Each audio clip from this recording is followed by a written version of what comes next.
Assalamualaikum warahmatullahi wabarakatuh. Di sini saya akan menjelaskan materi strategi pembelajaran konstruktivistik untuk memenuhi tugas strategi belajar mengajar. Strategi menurut Kamus Besar Bahasa Indonesia merupakan rencana yang mengenai kegiatan untuk mencapai sasaran khusus. Sedangkan konstruktivisme merupakan suatu etimologis tentang perolehan pengetahuan atau knowledge equation yang lebih memfokuskan pada pembentukan pengetahuan daripada penyampaian dan penyimpanan pengetahuan.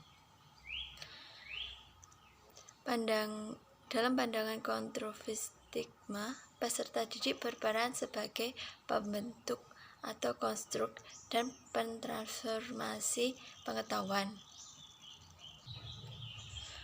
Konstruktivisme juga merupakan salah satu aliran filsafat pengetahuan yang menekankan bahwa pengetahuan merupakan hasil konstruksi atau bentukan.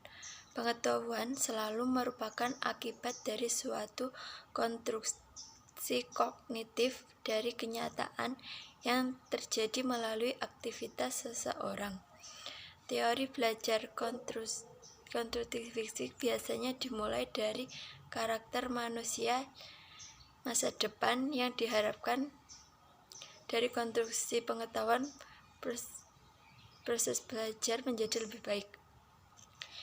Dari penjelasan di atas dapat disimpulkan bahwa strategi pembelajaran konstruktivistik didefinisikan sebagai strategi pembelajaran yang bersifat generatif, yaitu tindakan menciptakan suatu makna dari apa yang dipelajari. Konstruktivisme sebenarnya bukan merupakan gagasan yang baru. Apa yang dilalui dalam kehidupan kita selama ini merupakan himpunan dan pembinaan pengalaman demi pengalaman.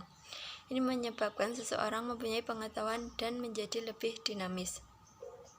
Tujuan dari pembelajaran konstruktivistik sendiri ialah yang pertama, adanya motivasi untuk siswa bahwa belajar adalah tanggung jawab siswa itu sendiri. Yang kedua, mengembangkan kemampuan siswa untuk mengajukan pertanyaan dan mencari sendiri pertanyaannya.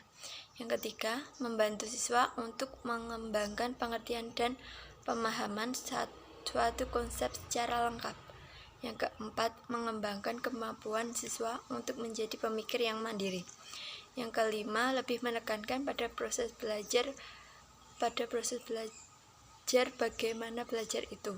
Yang poin selanjutnya akan dijelaskan oleh Wildan Wahid. Assalamualaikum warahmatullahi wabarakatuh. Melanjutkan dari presentasi dari Mbak Agnes, yaitu metode-metode pembelajaran konstruktivistik. Saat ini telah banyak dikembangkan berbagai macam model pembelajaran, dari yang sederhana sampai yang rumit.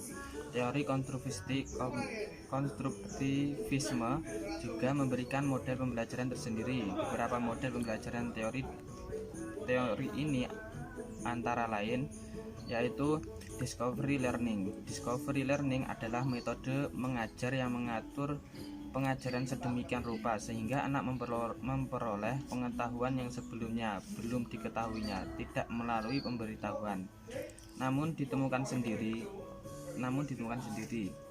Discovery merupakan proses mental di mana siswa mampu mengasimilasikan suatu konsep atau prinsip.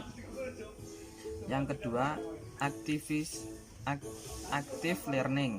Active learning merupakan strategi belajar yang diartikan sebagai proses belajar mengajar yang menggunakan berbagai metode yang menitik beratkan kepada keaktifan siswa dan melibatkan berbagai potensi siswa, baik bersifat fisik, mental, emosional maupun intelektual untuk mencapai tujuan pendidikan yang berhubungan dengan wawasan kognitif.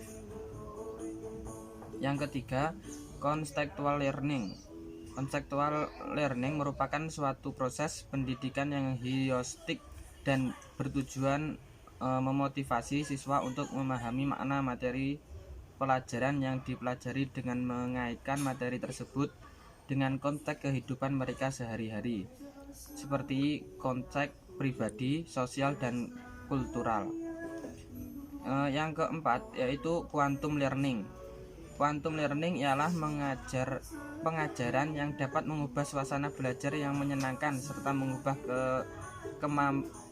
kemampuan dan bakat alamiah siswa menjadi cahaya yang akan bermanfaat bagi mereka sendiri dan orang lain. Yang kelima, inquiry learning. Pembelajaran inquiry learning merupakan rangkaian kegiatan pembelajaran yang menekankan pada proses berpikir secara kritis dan analisis untuk mencari dan menemukan sendiri jawaban dari suatu masalah yang dipertanyakan. Selanjutnya, implementasi strategi pembelajaran konstruktivistik.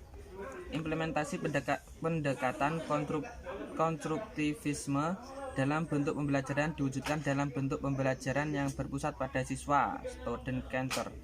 Guru dituntut untuk menciptakan suasana belajar sedemikian rupa sehingga siswa bekerja sama secara gotong royong atau cooperative learning. Konstruktivisme adalah proses membangun atau menyusun pengetahuan baru dalam struktur kognitif siswa mendasarkan pengalaman. Ya, demikian dari presentasi dari kelompok kami. Akhiran billahi taufiq wal hidayah. Wassalamualaikum warahmatullahi wabarakatuh.